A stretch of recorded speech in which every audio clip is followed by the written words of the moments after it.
नमस्कार दोस्तों, आप सभी का स्वागत है मेरे YouTube चैनल पे। और आज अभी मैं हूँ कर्णप्रयाग नैनीताल राजमार्ग पर। ये जो रोड है ये सिमली को जा रही है, नैनीताल नेशनल हाईवे, कर्णप्रयाग से नैनीताल नेशनल हाईवे। और राष्ट्रीय राजमार्ग पर मैं हूँ। जो आज मैं आपको बताने जा रहा हूँ वो ये है कि किस तरीके से भ्रष्टाचार की पराकाष्ठा देखने को मिल रही है उत्तराखंड में इन दिनों। बारिश का मौसम है, बरसात का मौसम है और भ्रष्टाचार की कलई खुल रही है। नेता, राजनेता, पदाधिकारी, सब लोगों की जो है कलई खुल रही है। बरसात के समय पता चल जाता है, रियलिटी चेक पता चल जाता है उत्तराखंड में क्या है परिस्थितियाँ। कुछ परिस्थितियाँ तो भौगोलिक है, स्वाभाविक सी बात है कि ऐसी चीज़ें होती है, लेकिन सड़क पे आप भ्रष्टाचार देखिए। अभी आपको बताता हूँ सड़क पे किस तरीके से बड़े बड़े खड्डे बने हुए हैं पानी के। और टू व्हीलर्स, बड़े बड़े नेतागण टू व्हीलर्स में तो नहीं जाते हैं, वो जाते हैं स्कॉर्पियो में, लाखों करोड़ों की गाड़ियों में जाते हैं। उनके लिए ये इतना दिक्कत वाला विषय नहीं है, लेकिन आम पब्लिक के लिए, टू व्हीलर्स वाले लोगों के लिए, आम जनता के लिए दुर्घटना का स्पॉट किस तरीके से बना हुआ है। ज़मीनी हकीकत क्या है, दावे जिस तरीके से किए जाते हैं, दावों की कलई किस तरीके से खुल रही है, आप इस धरातल को देख के समझ जाओगे।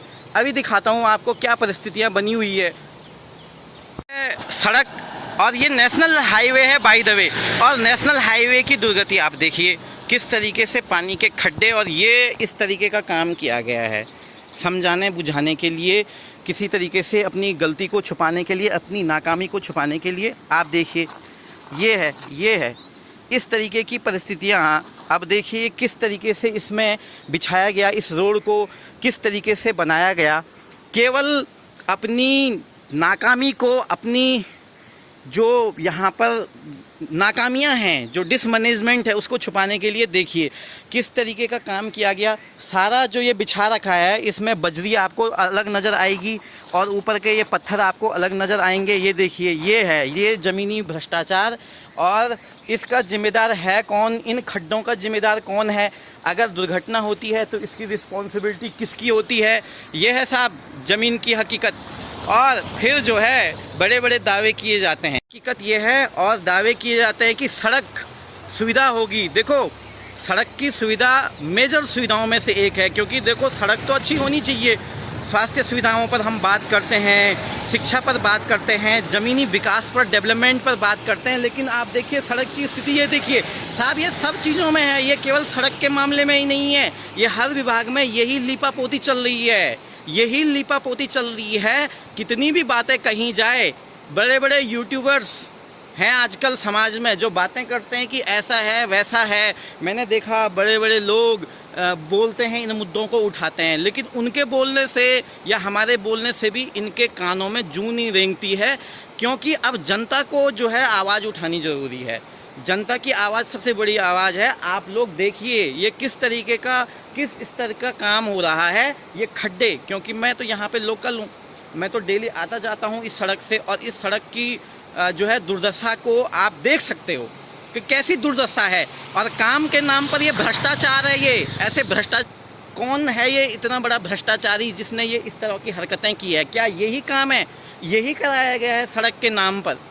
सड़क का जो दोबारा से यहाँ पर काम होना था, आप देखो क्या काम है। ये आपने देख दिया है कि किस तरीके का काम है। सारा उखड़ा हुआ है, उजड़ी हुई सड़क बनी हुई है। आप देखिए, आगे भी दिखाता हूँ मैं आपको।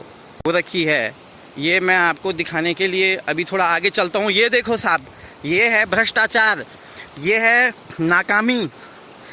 कैसे इसके जवाब देंगे ये शासन प्रशासन, किस तरीके से जवाब देगा। इतने बड़े खड्डे यहाँ पर हो रखे हैं, कौन है इन बड़े बड़े खड्डों का जिम्मेदार। आप देखो ये किसी एंगल से लग रहा है साहब आपको कि ये सड़क ऐसी होनी चाहिए। आप देखिए इसका किसने क्यों इस बारे में बात नहीं उठाई किसी ने भी। बड़े बड़े लोग जो है मामले उठाते हैं, लेकिन ये देखो ये इसका मामला कौन उठाएगा साहब। ये देखो किस तरीके से यहाँ पे पत्थर और खड्डे बने हुए हैं। इन खड्डों का जिम्मेदार है कौन। ये फोर व्हीलर वालों को तो ज़्यादा दिक्कत नहीं होगी। ये बड़े बड़े नेता गण, बड़े बड़े विधायक, मुख्यमंत्री, फलाना मंत्री, इनको तो कोई दिक्कत नहीं होने वाली है। लेकिन आम पब्लिक यहाँ पर से क्या करेगी साहब, आप बताओ। ये है सड़क की दुर्दशा और ये नेशनल हाईवे है। ये है नेशनल हाईवे की दुर्दशा। आप देखिए कितने बड़े बड़े खड्डे हो रखे हैं। ये है शासन प्रशासन की कमी, ये है शासन प्रशासन का भ्रष्टाचार, नेताओं का भ्रष्टाचार, ठेकेदारों का भ्रष्टाचार, तथा कथित जो लोग इसमें जुड़े हुए हैं उन लोगों का भ्रष्टाचार। कौन रहेगा इसका जिम्मेदार? लोकसभा चुनाव हो गए हैं, सरकार बन गई है, लेकिन कोई इस मुद्दे को नहीं उठाएगा। सब अपने रोटी सेकने में लगे हुए हैं।